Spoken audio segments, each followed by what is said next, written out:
ഒരു കൃഷിപ്പാടം ആചാനുഭവമായി ഒരുത്തൻ ഭയങ്കര വലിയ ഉയർന്ന ഉയരത്തിലുള്ള നല്ല തടിയുള്ള ഒരാൾ, അധികം സ്ത്രീകളുള്ള ഒരു കൃഷിപ്പാടം. സ്ത്രീകളാണ് അവിടുത്തെ അധികം ജോലി ചെയ്യുന്ന തൊഴിലാളികൾ.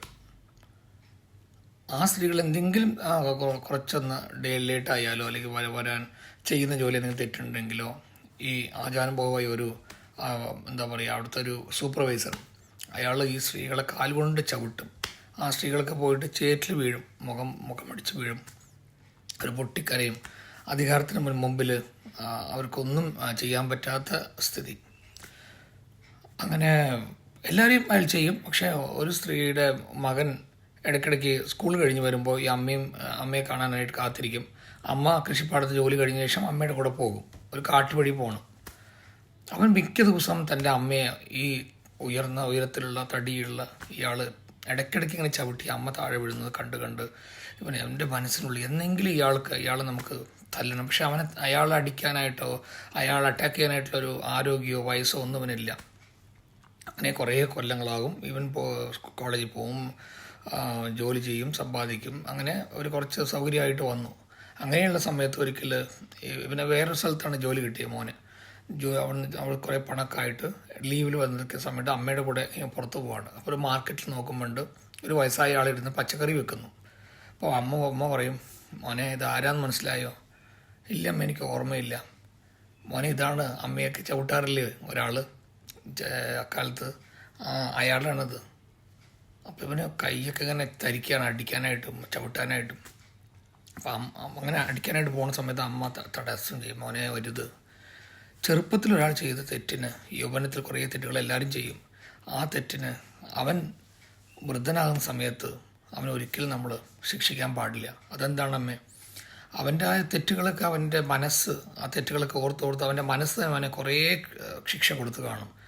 ഇപ്പോൾ അവനൊക്കെ ഒന്ന് റിയലൈസ് ചെയ്യുന്ന ഈ സമയമാണ്, വയസ്സനായിട്ട് റിയലൈസ് ചെയ്യാണ്. ഈ സമയത്ത് പോയിട്ട് അവനെ നമ്മൾ ഒരിക്കലും ശിക്ഷിക്കാൻ പാടില്ല.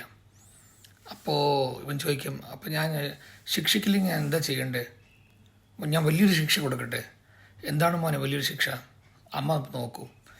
നേരെ പോകുമ്പോൾ അയാൾക്ക് കണ്ടപ്പോൾ തന്നെ മനസ്സിലായി, അയാളുടെ ഉള്ളിൽ എപ്പോഴും ഈ നമ്മൾ ചവിട്ടിയ ഈ സ്ത്രീകളിൽ ഏതെങ്കിലും ഒരു സ്ത്രീ അവർ നന്നായി അവരുടെ മക്കളെയും ഭർത്താവിനെയൊക്കെ കൊണ്ടുവന്ന് നമ്മൾ തല്ലുന്ന ഒരു ഭയത്തിലോട് കൂടിയായിരിക്കും ചിലപ്പോൾ അയാൾ അവിടെ പച്ചക്കറി വിറ്റുകൊണ്ടിരിക്കുന്നത്. കണ്ടപ്പോൾ ഇവർ രണ്ടുപേരും ഇങ്ങനെ അടുത്ത് വന്നപ്പോൾ അയാൾ പച്ചക്കറി വിൽപ്പനയൊക്കെ നിർത്തിയിട്ട് ഇങ്ങനെ പേടിച്ചിരിക്കുകയാണ്. അപ്പോൾ ഇവൻ പോയി ചോദിക്കും, ഇവിടെയുള്ള എല്ലാ പച്ചക്കറിക്കും എന്താണ് വില? ഒരു വില പറയുന്നു. ആ വിലയുടെ 10 ഇരട്ടി പണം കൊടുത്തിട്ട് ഈ എല്ലാം നീ ഒരു സൂപ്പർവൈസറായിട്ട് ഇരുന്നിട്ട് ശമ്പളത്തിന് വേണ്ടി പണത്തിന് വേണ്ടിയല്ലേ നീ എല്ലാവരെയും ചവിട്ടിയത്, എൻ്റെ അമ്മയടക്കം. ആ പണം നിനക്ക് കുറേ പണം ഞാൻ തരാം എന്ന് പറഞ്ഞ് അവനോട് വരുന്നു. കഥ തീരുന്നു. പക്ഷേ നോക്കൂ, സാധാരണ ഇന്നത്തെ സിനിമകൾ എന്താ ചെയ്യുന്നത്? നീ അക്കാലത്ത് എന്നെ എങ്ങനെ ചെയ്തു, ഇപ്പം ഞാൻ നിന്നെ കൊല്ലാൻ പോകുന്നു, നിന്നെ അടിക്കാൻ പോകുന്നു. വലിയ വലിയ സൂപ്പർ താരങ്ങളൊക്കെ ചങ്ങലയും പിടിച്ച് കത്തിയും പിടിച്ച് പോകുന്ന ഒരു സിനിമാ ലോകത്ത് കണ്ടിട്ടായിരിക്കാം ചിലപ്പോൾ ഇന്നത്തെ സമൂഹം. ഒരു സിനിമ കണ്ടിട്ട് സമൂഹം മോശമാകണമെന്നില്ല, ഒരു സിനിമ കണ്ട് ഒരു സമൂഹം നന്നാകുന്നൊന്നുമില്ല. പക്ഷേ സിനിമകൾക്കും ചില ധർമ്മങ്ങളുണ്ട്, എഴുത്തിനും ചില ധർമ്മങ്ങളുണ്ട്. ആ ധർമ്മങ്ങൾ അവനെ ഒരു നല്ല സമൂഹത്തെ സൃഷ്ടിക്കാനായിട്ട് തീർച്ചയായിട്ടും കലയ്ക്കും സാഹിത്യത്തിനും പൂർണ്ണമായി കഴിയും ഞാൻ വിശ്വസിക്കുന്നുണ്ട്. അത് സിനിമയാക്കുമ്പോഴും അത് എന്തുകൊണ്ട് നല്ല കാര്യങ്ങൾ പറഞ്ഞുകൂടാ, നല്ല മൂല്യങ്ങൾ പറഞ്ഞുകൂടാ എന്നുള്ള ചിന്ത എനിക്ക് എപ്പോഴും വരാറുണ്ട്. നീ അങ്ങനെ തന്നെ ചെയ്തില്ല, ഇപ്പം ഞാൻ നിന്നെ കൊലപാതകം ചെയ്യും എന്നൊക്കെ പറഞ്ഞ് അറ്റാക്ക് ചെയ്യുന്നതും ശിക്ഷിക്കുന്നതും ഒന്നും ഈ നല്ല സാഹിത്യങ്ങൾ പറയുന്നില്ല. ആ സാഹിത്യങ്ങളാണ് സാഹിത്യങ്ങൾ, ബാക്കിയുള്ളൊന്നും സാഹിത്യങ്ങളല്ല. അപ്പോൾ ഇവിടെ നോക്കുക, എന്തൊക്കെയാണ് അതിൽ പറയുന്നത്? ഏറ്റവും നല്ല ശിക്ഷ ഒരാളെ ക്ഷമിക്കുന്നതാണ്.